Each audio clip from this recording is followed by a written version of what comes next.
Hello everyone. In this lesson, we will learn how to customize the appearance of Sublime text.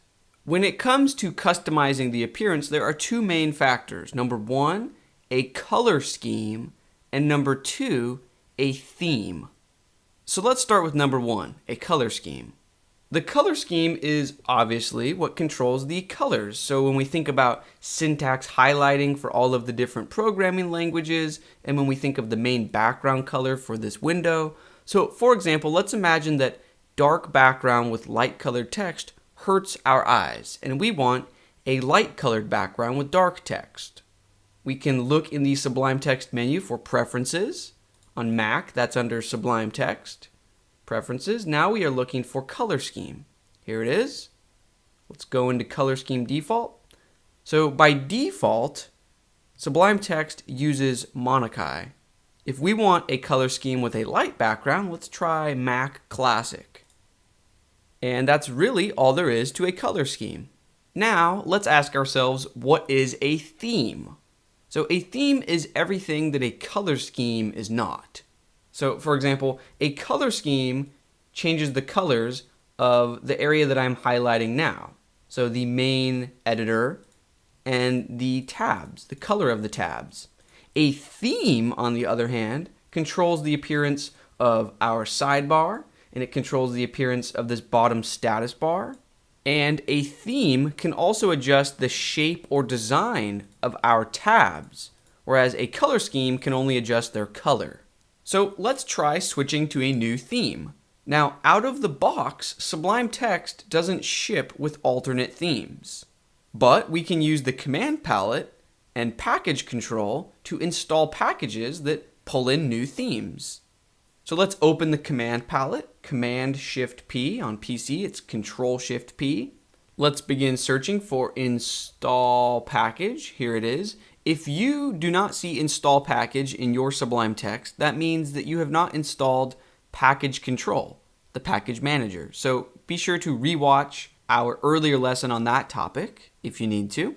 So we want to install a package, so I will hit enter.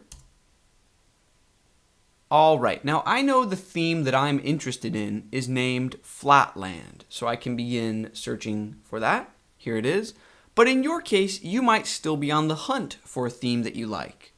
So in that case, perform a web search for Sublime Text Package Manager, visit the top result, and you can use that website to browse and search for the top 10 themes or the top 100 themes, and you can see screenshot previews of the theme. And once you find one that you like, then you can come search for its name in this Install Package menu. All right, so I know that I want this Flatland theme, so I will press enter. So now we've installed the theme, but we still need to activate it. Activating your first theme can be a bit tricky, so I will try to take this slow. First, we are going to look for our user settings file. So we can find this by going to Sublime Text Preferences and choosing Settings User. All right, and I'm now going to paste in a bit of code that tells Sublime Text which theme I want to use. Now, you are most likely wondering where I got this code that I pasted in.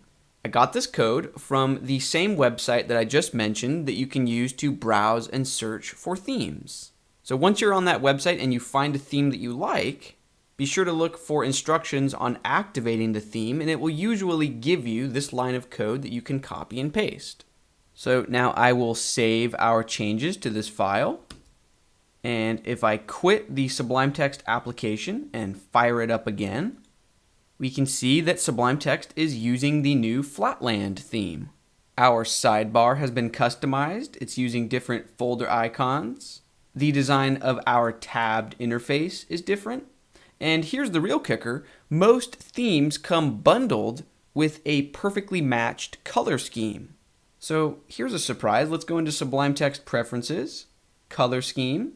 We see that when we installed the Flatland package, it also gave us color schemes. So I will choose Flatland Dark. And now we have a theme and color scheme that are in perfect harmony. And this is the happy ending to our lesson. Now I will say that if you're someone who switches themes quite often, you might want to check out a Sublime Text package named Themer.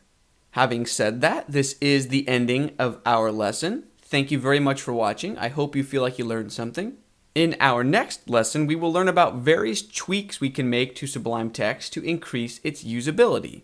So this includes things like making our blinking cursor or caret larger, increasing line height between our code, and even learning how we can split the editor window into 2, 3, 4, 5, 10 different panes so we can edit different things at once.